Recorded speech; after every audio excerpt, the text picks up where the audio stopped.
Welcome back to Making It Awkward. I'm a registered dietitian and your host, Jessica Wilson.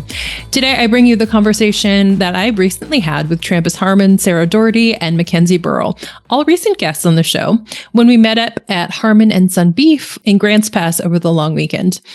But first, a quick voice note from Natalie, post-official RFK Jr. confirmation and first actions. Hello, this is Dr. Natalie Ingram, PhD, predictor of Senate confirmation votes, calling to follow up on RFK Jr.'s confirmation, which I did predict on the episode. Yeah, I mean, not surprised. Was pretty sure it was going to happen anyway. Having the tiniest bit of schadenfreude, however you say that, about him immediately opening up a vaccine inquiry panel to the schedule of vaccines, despite bold-faced lying to all those senators that he wouldn't do that he was so pro-vaccine now. I did not expect the whiplash to SSRIs, anxiety meds, wellness farms. I'm sure he has a network of alt-right wellness farm coordinators who were just going to apply people with raw milk and $400 supplements to, cure mental illness. But I didn't expect that to happen so soon. So that's out of the gate been a surprising finding, an update. And I've been enjoying the TikToks from people who take SSRIs and other kinds of mood stabilizing medications, kind of pondering if they really want to FAFO with people on mood stabilizing drugs or not. So we're in for an adventure. And we'll see where it goes from here. But, man, I still really love vaccines, and I hope they're still available for my child to use to not get all the diseases. But we might get rid of chronic disease because we're just going to go back to infectious disease. Really ready to live in some more precedented times. The end. After getting Natalie's voice note, I did a quick search for RFK and measles, and Fox News had the latest story. So being curious, I clicked on the link and watched the 5-minute clip. And at the top, they said that 90 people were sick, mostly children, mostly unvaccinated. They also noted the lower rates of MMR vaccination in Texas kiddos, and that it's a tragedy since measles was eradicated in 2000. They cited CDC sources. They mentioned RFK vaccine skepticism. They did make a reference to the COVID vaccine and mandates, but said that public health officials did a poor job of messaging there. They also said the MMR vaccine is so effective and they want good science, not RFK saying that vaccines cause autism. I guess that in 2025, things have become so unhinged and dangerous that even I could mostly agree with the Fox News story. I don't know. Which brings me to another conservative group of people. The morning before I visited Trampus's farm, I joined him at the Josephine County Farmers Market, hoping to hear from folks in a red county about RFK and vaccines. One of the most genuine conversations I had was with a metal worker. He asked me, when they say make America healthy again, do they actually mean it? He didn't know if it was an ironic slogan. He thought that the Grants Pass community was excited about an RFK Jr. presidency when he was still in the running, and that the community was not very into vaccines. The gentleman didn't want to alienate his customers, so declined to be recorded and asked that I not use his name. We talked a bit about his polio vaccination and the current measles outbreak in Texas. He doesn't think that we're headed in the right direction. At the same market, I got to meet Mr. Bickle, Sarah's, Trampus's, and Mackenzie's high school ag teacher and pig farmer. He thought that people today are panicking about raw milk when it's actually safe. Sarah helps me unpack his comments and those he had about being a farmer and trying to get both antibiotics and vet care in 2025. I also got to record a conversation with chicken farmer Corbin from Nuna Farms about RFK and bird flu. I interviewed the spokesperson for the Make America Healthy Again campaign in October. So just as RFK got out and they were starting Make America Healthy Again, the spokesperson, I think, just hadn't talked to a lot of people and was like, yeah, right, I'll talk to you. Wow. And here we are now in food systems talking about everything that is interesting with RFK. Yes. So we had a series on him initially where people were like, this sounds great, but like, why are we going into a deregulatory government and hoping that things are going to be better? Why are we defunding school lunches when you wanted to make them healthier? Why are we making any of the choices that we're making? Oh, wait, because it was actually about votes. Make America Healthy Again was a funnel into getting his votes to Trump. The spokesperson at the time said, I don't think RFK wants to actually have the HHS position because that's a lot of work. He's gonna be one of the advisors, and I'm like, he was running for president. Whatever, doesn't matter. It's fine. Was it ever for presidency? No, I don't Probably think so. Not. Well, that's another discussion. I watched the 6 hours of his hearings. Ooh, wow, good on you. The one American. I laughed the entire first one, the theater. So like Bernie, I don't know if you saw. I saw bits. I saw clips. Bernie and his onesies that we was holding up. All of the, you think that gluten causes autism. You don't believe in vaccine. All that. Right. It was 3 hours and then 3 hours the next day. It was fine. He looked tired. He did not want this job. He didn't know what Medicare was. He didn't know what Medicaid is. Like, they asked him general. The HHS guy doesn't know what those things are? It's weird. Did anybody not get approved? Not yet, no. Yeah, that's how it goes. Yeah. If Hegseth got approved, like, it's good. If that guy can... Yeah, everyone after that. So... If Mitch McConnell opposes you? Yikes. Because he's not running for re-election. Oh, now he's talking... Okay. Right, that's it. I'm done. I'm actually going to vote my conscience. Wow. Cool. On the interwebs, the Maha ladies, trad wives, are very into raw milk. I've seen the Instagram stuff. There we are. So that's where we got here. So you were wanting to get like firsthand insight tell me, on why you're interested, like what the... Not even why you're interested. They're interested because of money and influence. I wanted to know. Trad wives? Yes, tell me about raw milk, what it actually is, and why you should not be drinking it. Sure. That was it. And then she's a veterinarian. We went to bird flu and pet safety. And here we are. And then McKinsey is next. Oh, farm subsidies that we all want to know about. Lack thereof. Right. So here's where we've been. We did 2 episodes on the RFK hearings, just like what the fuck was happening. It's a tumultuous time, isn't it? I feel like every day there's a new page and it's a scarier page, or just maybe not even scary, just like uncertain, but also scary. Yeah, all of the above. Yeah, I can easily see that. As I mentioned, I was in Europe and I was very interested in looking at all the ingredient labels, and it's just like everything's reduced, even like the shitty cheese that I thought was butter at first. It turned out to be cheese, and it was like plastic tub cheese, but it still had like 10 ingredients compared to what I know would have like 40 here. And if there is anything about the Maha movement, quote unquote, that can be actualized, is that reduction of 10,000 ingredients that are permitted in U.S. foods to like 4 the 600 that's in Europe. Yeah, it would be worthwhile if there could be actual discussion on what shit is going into our food. Right, and that's definitely going to happen in deregulatory environment. Yeah, because corporations love to do what's right. I think everybody knows that, right? Yes, so if they're able to do whatever they want to do, like, it's just going to be better. It's going to be better. Yeah, and now we have the bird flu. At least that's in his world, and also the cow world as well. Sadly enough. Yeah. Is that? That was part of the conversation. Yeah, I'm really hopeful that I'm optimistic that it's not going to impact small farms like us. You know, it's obviously more of the conventional farms that have 100,000 birds in a football field size area. Yeah. That's where it gets problematic. I'm optimistic that I don't know that we have 60 per group, so it's very small knit. Optimism is good. We're going to be great. Who needs the flu? Measles outbreaks? Whooping cough? Texas right now. I think you're in Oregon. I think we got an email through Three Rivers talking about a whooping cough. Like, just heads up. I don't think it was like, like just be aware. If somebody's hacking, you might want to, Every other kid, I think things are good.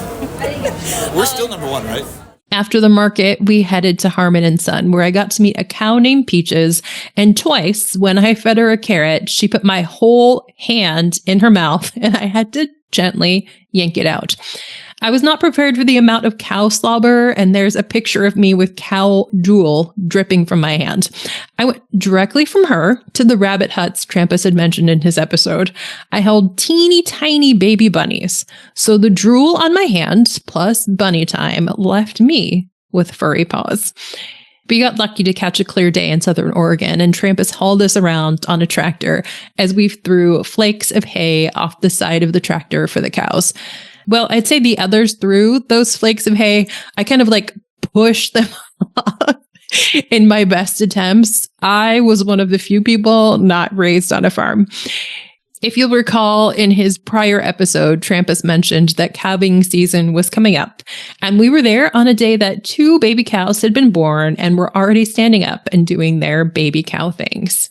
After farm life, we all settled back in Trampus's living room, and I got to ask farm-related questions and for their thoughts on the current administration. A lot of topics were covered, including the safety of the food supply and Skittle-finished cattle. Trampus shared one way that the defunding of the government is impacting him personally. Folks were sprawled out on chairs and couches at the edges of the room. I was sitting in the middle of the room on the floor, trying to record everyone with one mic. Jen has done an amazing job leveling and cleaning up the audio, but it's still clear we're just chillaxing in the living room having a conversation and not mic'd in a recording studio. And you'll also hear an anecdote about why I will not be an urban chicken farmer ever again. For context, my spouse lived on a farm for part of her childhood and did farm life things. We started this conversation with my follow-up question about how schools get small cartons of milk. So, you and I were talking. How do they get the milk into the cartons in school? Do you know? Like, where did your milk go to a dairy when you had dairy farm? Milk the cows into the tiny little containers. And then what dairy did it go to? Mailed them to the White House, and then Reagan flew on a bald eagle, and he brought it back out and delivered it like Santa Claus. Why did we question? Why did we not believe? I was wrong. Yeah. About so many things. Right. So the government has contracted. The dairy producers have the Got Milk campaign. Oh, Check off. Yeah, the milk checkoff, advertising. And so one of the things that they do is they have the food pyramid. So you need to have a certain amount of dairy. Dairy is one of the ingredients that you have to have in order to have a healthy child. And so the dairies contracted with governments, not dairy specifically, the actual businesses. So like Darigold, Umpqua, your larger purchaser. So I sell my milk to Darigold. Darigold then sells the milk to the school, and that's all government subsidized. Where do the milks come? Like, who has the carton? Darigold. Okay. Umpqua, by the road, yeah. Great. They all just have them uniformly. They're sent there from the White House. Reagan sent them. Yes. Okay, that was my question. Because Bald eagle, yes. Okay, that's confusing to some way. It does feel like it does come from it's not the dairy. Contracted though. Yeah, it's fine. So everybody gets the cartons, puts them together. Mm-hmm. The carton person. All right. How is skim milk made? By skimming the milk. That was great. Not by adding water. No. I don't think there's much water added to the milk product once it's milk. There isn't. You just take fat away. Yes. So, like the whole skimming in the skim milk. The lower the fat percentage, the less the more fat they've taken out of it. I'm going to pinch you. Do you have anything to add to that, Sarah? Brown cows, chocolate milk. Chocolate milk comes from brown cows. Where does strawberry milk come from? Red cows. Are there red? The orangish ones. Or dairy cows that have gotten obsessed in the milk parlor. Okay. Sarah and Trampus. Okay, so... No, Mackenzie, you can add too. So raw milk is safe after it goes through a filter, it seems. Were you there for that? Did somebody say that to you? Yes. I heard that. You heard that. However, I don't think that the screens used in a commercial dairy or even in a small dairy are small enough to filter bacteria. You don't think so? I don't. That's what I'm trying to figure out right now. So the standard commercial milk filter is 0.8 to 1.2 microns. And I'm just trying to figure out what size that is, because E. coli is like 20 kilodaltons in weight. But like, how big is it? I'm trying to figure out. But back to raw milk. The idea was that you knew the person, and so you took a filter and you filtered the milk into the half-gallon jugs. But that's not how it happens. That's not how it from my happens. experience. In a commercial dairy, there is a filtration system set up in the pipeline. Like, it is all vacuumed. There's a vacuum that removes the milk from the udders, and then it moves along a pipeline. It's all stainless steel. The stainless steel is flushed with boric acid, I think, every day. It might be muriatic. An acid every day to help clean it, like it is sterilized daily. Mm-hmm. Usually, most places that you're getting raw milk are putting it into a stainless steel canister, straight from the udder, or into a bucket, and then possibly straining it to remove any large particles that may have fell. That's what we heard. But that is not a commercial dairy that has that level of filtration. There is, like, a standard kitchen strainer. Yeah. In my experience. That's what we heard. I think that's the difference between... So, commercial dairies filter their milk, but they're filtering out particles like dirt. Mm-hmm. Not particles like tiny, tiny microscopic bacteria that you have to look under a microscope at 100x to even see. So, you, yes, can double strain your raw milk and remove a very large portion of particles and debris, but you're not going to kill any bacteria in it. Yeah. The idea, he also said it was a panic right now that raw milk was unsafe. You remember that word? Yeah. Yes. And that he still thinks it's safe. He thinks it's safe. Yeah.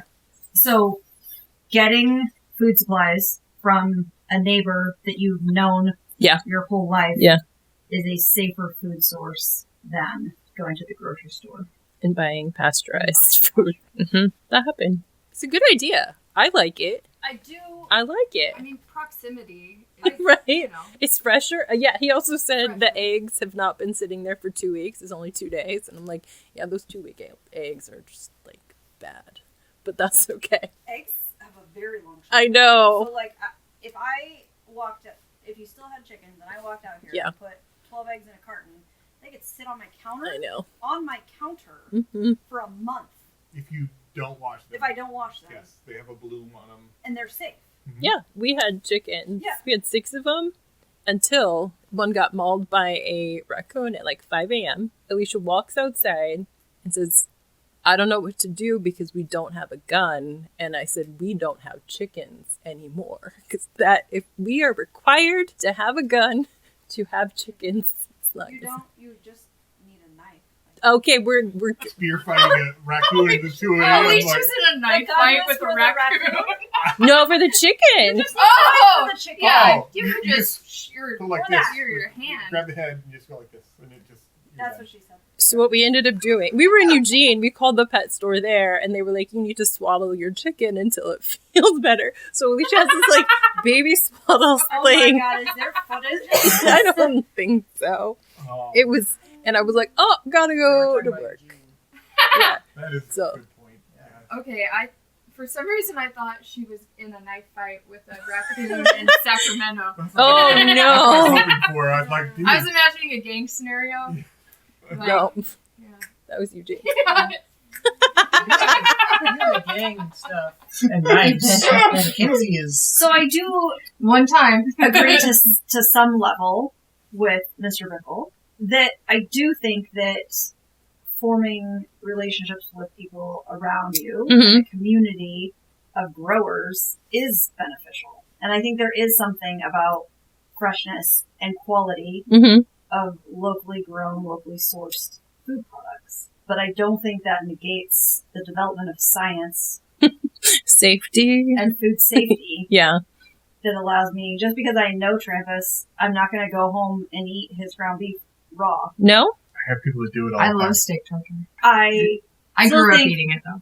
so if But not drinking Trampus milk. still had So- if Trampus still had a dairy farm, All our steaks were well done growing up. and he was willing to part with a gallon of milk, I would still go home and pasteurize it. Okay, tell me about what happened with the vets and the USDA and the food supply, because that's where I got super lost. So there are multiple steps from... Okay, so herd health is probably step one.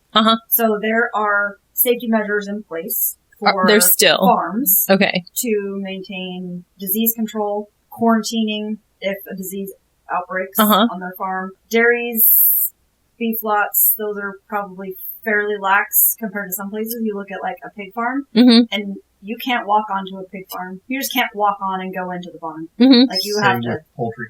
Poultry, especially you have to right now. suit up, wash, shower, foot bath, just to go on the property. And then another foot bath to walk in the barn, because you cannot bring anything with you. They're not worried about the pigs giving anything to you. They're worried about you giving something to the pigs. And so we have all of these requirements. For you to be a USDA certified farm, which is going to sell product to go into the food supply for America, you have to meet all these criteria. Okay. But who's going to uphold those criteria if there aren't federal employees to do that?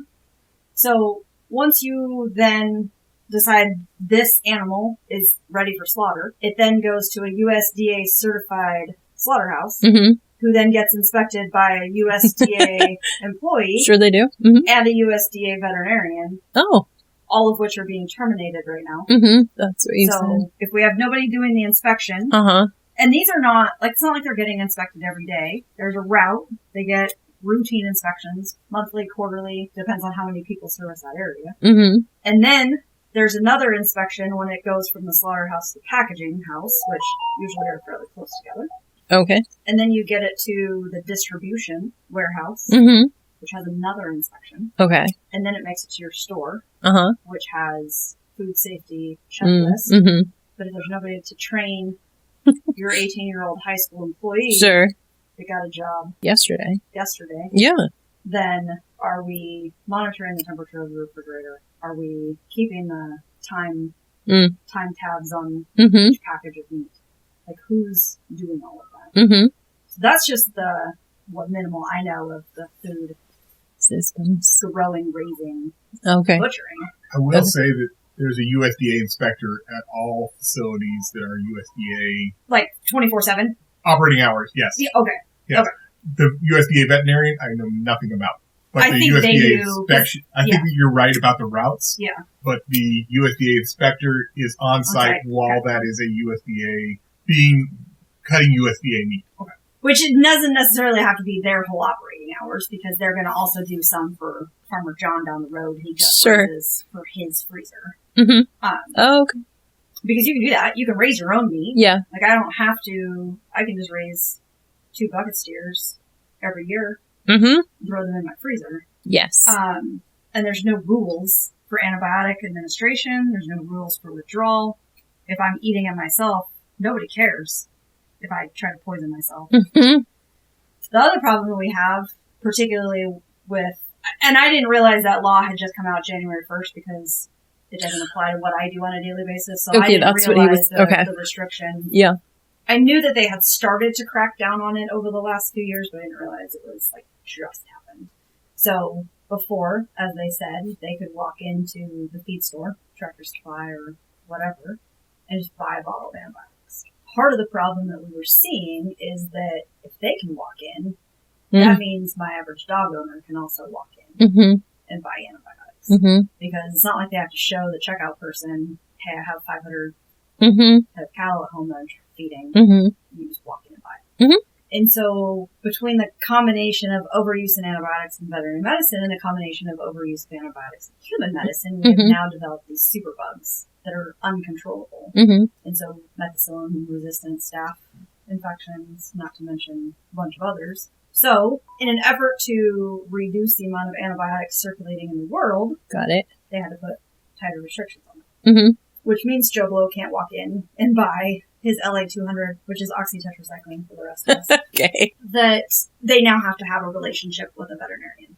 Okay. And so, but by law, a veterinarian can't prescribe a medication without a veterinary client patient relationship. So this was, okay. Which means that not just do Trampus and I have a relationship, but I've actually come out here and inspected the cattle.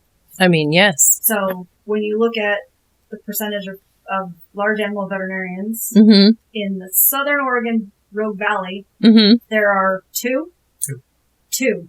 How many farms are there in Grants Pass alone? A lot. A lot. So you have two people Okay. that are serving Grants Pass, Murphy, North Valley, Medford, Applegate, White City, Medford, White Williams? City. Eagle Hundreds Point of has thousands of people, and so I'm not sure how many farms, but there are literally hundreds of thousands of people. 100. Yeah. And so, So it is thousands quite. of farms. So it's quite literally physically impossible for those two people to cover that much ground. Mm-hmm. First of all.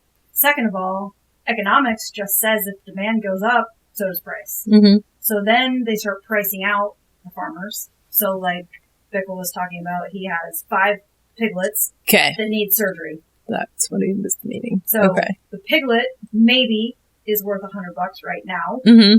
finishing $500. But if that vet wants 200, what do you say, 250 to 500 per pig for surgery, he won't recoup any of that. Mm-hmm. And he's not even guaranteed 500 per head finishing. That's just like the max what the finishing hog is worth. Mm-hmm. Also, with any surgery, there's a risk. So I'm going to pay Dr. Smith $500 to fix my pig. When my pig gets sick and dies, I'm out that $500. Mm-hmm. Farming is all about margins.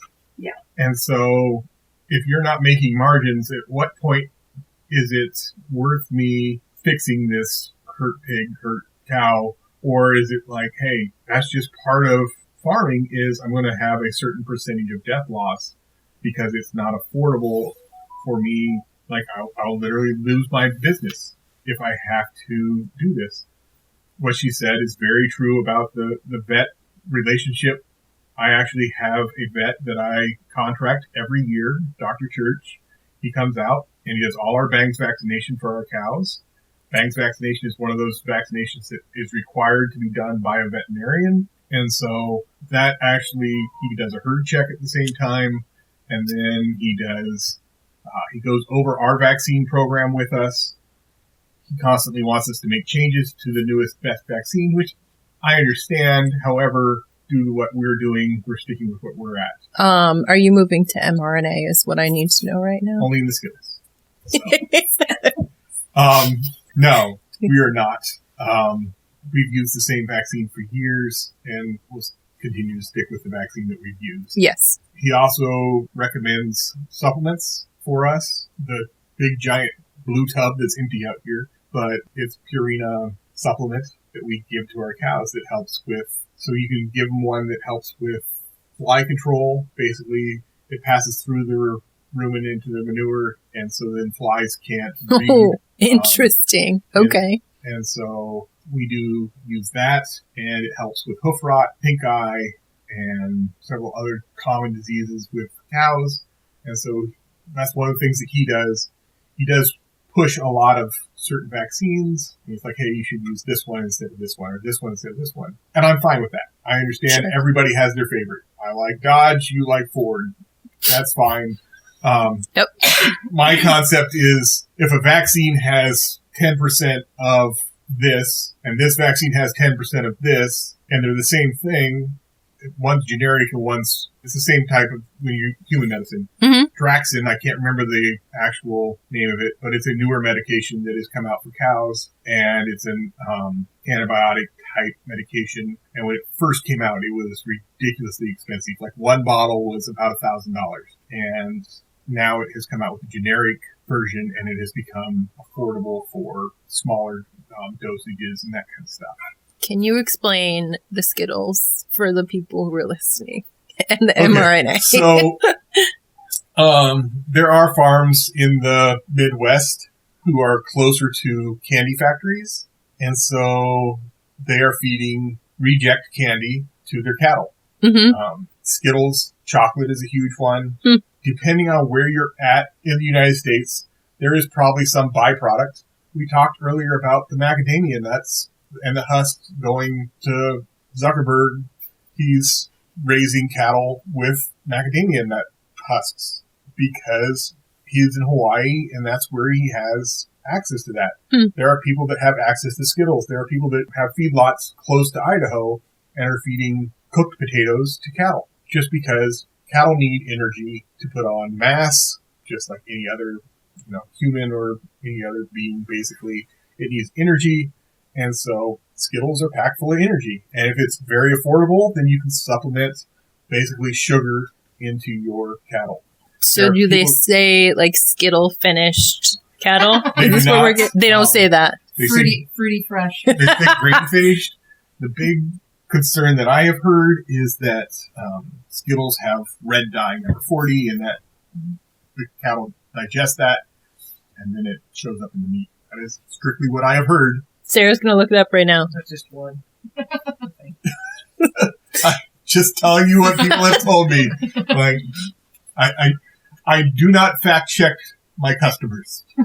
Like, when my customers tell me something, that is what they believe. If they ask me a question, I do tell them how I feel, or I had people that were talking about 4 years ago. There was a large amount of cattle death that had made the news down in Texas. And at the time, there was people with conspiracy of it's the government killing off the cattle. Just like today, the government's killing off the chickens. That's why the egg prices are so expensive. Yes. I hear that incredibly frequently. You do. All right. And so I was like, no, that is not what happened. You had 100-degree weather, and then the cattle did not cool down that night, and then they died the next day from overheating. So somebody had asked me about that, and so I had told them about that. What was the most fun question that we got today? We grind the whole cow. Yes. And then the new people from Shasta had a bunch of follow-up questions. I love also that they couldn't tell us where they were from. Initially, they were like, near Shasta. And I'm like, all right. It was just like 21,000 questions about your food. If someone does not ask me, if they just tell me how they feel, I just go, okay. Like, I am not an educator. We do finish cows on grain every spring, but that's on request, and that's only like specific. Like, I have one cow up there right now that is being finished on grain because I have her sold as a grain finished cow. Everybody else, it costs me more money to finish cows on grain because of our locale. Hay is cheaper than grain is. If we were in the Midwest, grain would be half the price it is here. Okay. And so I try not to finish my cows on grain. I tell people, if you want grain finished, then contact me in the spring, like for next year. Your milk went to Dairy Gold. Okay. And do you remember if your family or Dairy Gold was involved in getting subsidies? I don't know. Okay. Like at the time, so I left dairy at 18 years old, and so I was not involved in any financial decisions at all. At 18 years. Even the ones I did make at my own were really poor at 18 years. Wait, what were those decisions? Joining the military because chicks dig the uniform was the biggest one.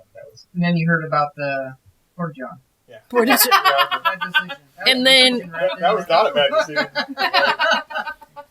And it came full circle with you now wearing said hat to sell the beef. Yeah.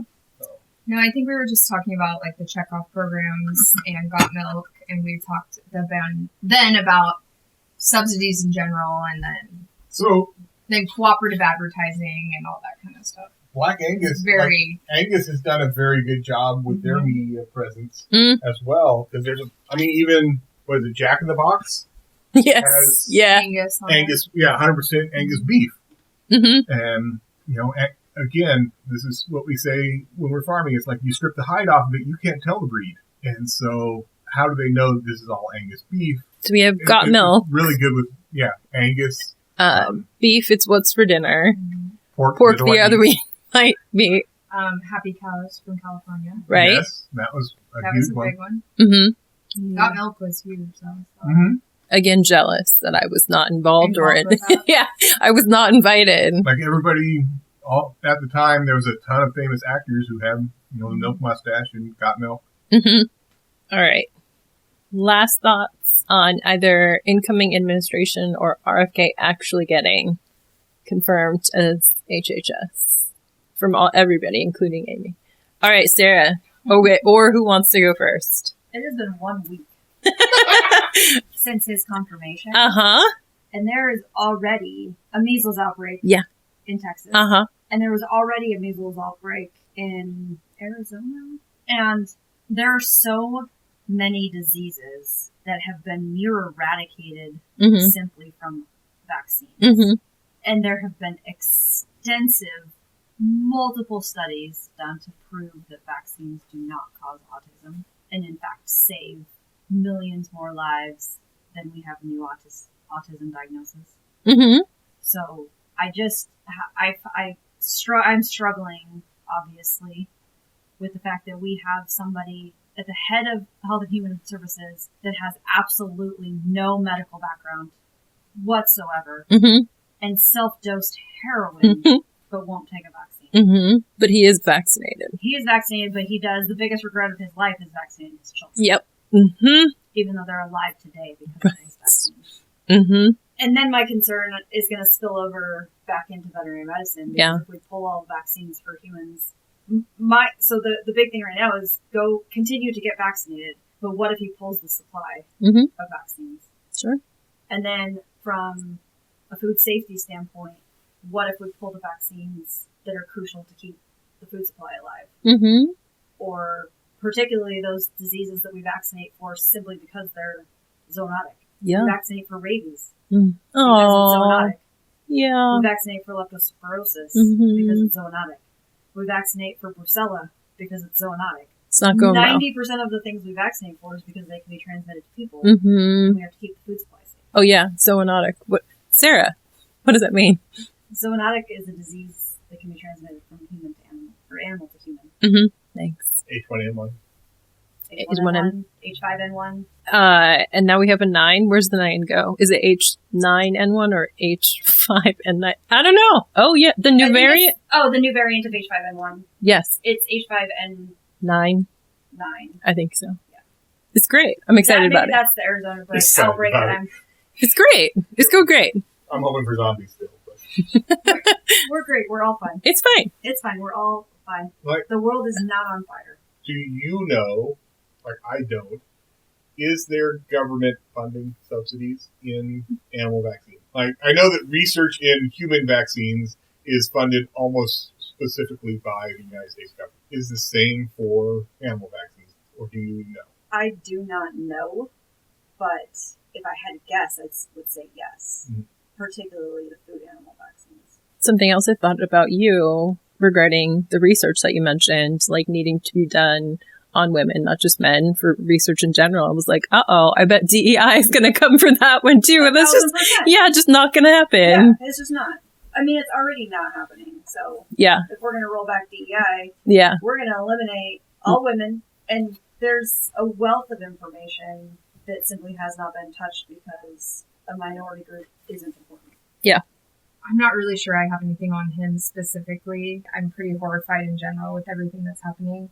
And I think there's going to be long-lasting ramifications in every industry in our country, things that we don't even know, like losing all the global support to other countries, aside from how horrific that is just in general, how it's going to affect agriculture and farmers. And even like subsidy programs and things we're talking about there. Sure. Because a lot of our excess food production is going overseas to help those programs. And it is going to hurt people here. I know we're talking about, America being great again. Yes. What we're doing is in direct contradiction to those things. Well, the USAID is a really good example of that. So farmers had how many hundreds of tons of food that they had already pulled from there and were mid-shipment, they got cut off. Right. So not only does that food that was going to feed people in other countries, across an ocean, very great need. Yeah. But then the farmers don't get paid for that. So it's a loss. And it's sitting on... It's just sitting rotting. Yeah. Incoming advent. I mean, you said, and you have to say it because I didn't understand it, that you lost money because of the... So I was contacted by USDA yesterday. So I had applied for a grant for the eQuip program, and we were one of the top 3, what they were saying, and now the funding had been cut off. And so second largest or largest, I'm not sure where it's ranking right now, expense on our farm is electricity. During the summer, we irrigate, and we have 2 40 horsepower pumps that we pull water from the river from. The pumps and the system is all built in 1970-ish. We've just replaced the same system with the same system as it's broke over time. So an upgrade to the system from 2 40 horsepower to 1 100 horsepower variable speed motor, doesn't matter what all that means. But anyways, the upgraded system will cost $57,000. Mm-hmm. Due to the fact that it will have an energy savings for us, but it also has energy savings for Josephine County, Oregon, etc., as well as it will lead to better irrigation practices. So we qualify for this grant through NRCS and USDA, and they just told me that the funding was pulled for them. Mm-hmm. Well, currently it's frozen, and they're saying that they expect it to be pulled. This is not any guess or anything like this. This is straight from the USDA, what they actually told me. And it's a little disappointing because while we weren't counting on that money, it would have been really nice to upgrade our system so that it's more energy efficient. Mm-hmm. We've looked at solar on the place. We've looked at every option we possibly could to try and bring our energy bill down. And this was the first one that we actually qualified for and made sense. And now, due to the incoming administration cutting all these government programs, it's affected us directly. Mm-hmm. That's really disappointing. When NRCS and USDA, when I contacted them initially, they said they want to do a site walkthrough. So they came down and they walked through the whole farm, and I pointed out, hey, this is what we're doing currently, and this is where we'd like to go. And they took pictures, and I was like, I want to put this currently, it's in this, and I want to put it back into an irrigated pasture mix, which is natural grasses, and this kind of stuff, and, prevent erosion. And so they were really on board. And I asked them at the end, I said, the election had just happened. I said, how do you think this incoming administration is going to affect funding? And they, at the time, were like, I don't think it's going to affect funding at all. They said, we've been through 4 years of this before, and we'll make it through 4 years of this again. I feel blindsided them and blindsided me as well. I did not expect this to be one of the cuts. The USDA, to me, is one of the, I know this sounds weird, but to me, it's one of the most important government agencies because I'm a farmer. Mm-hmm. And so it was pretty disappointing. And there are still Oregon grants I have applied for, but we'll see on those. Yeah. Thanks to everyone for chatting with me, and especially to Trampus and Amy for hosting us at the market and then in their home. I look forward to going back there, as there were promises of going out on quads during the spring. And a quick note that the swaddled chicken survived with one eye, and we packed up all of our 6 chickens and took them back to my mother-in-law's farm. I have a lot of respect for animal farmers and the work that they do, and I can only spend so much time swaddling a chicken and raccoon-proofing a chicken coop every few days due to their repeated attempts to break in. Next week is another in the regrifting series. Andrew Huberman is up, and his backstory was a lot more than I had expected. Until then, friends, keep making it awkward. This has been Making It Awkward. I am Jessica Wilson. What do I usually say here? The show is edited and mixed by Jen Jacobs, who did an incredible job with this episode and deserves a blue ribbon at the Oregon State Fair for her efforts. You can find merch on my website. You can join the Patreon where you'll get extra bonus content. You can rate, review, subscribe. Yes, leave comments that my dad will read out on the show. The show is supported by Patreon members and the legacy of Sacramento Outboard Services.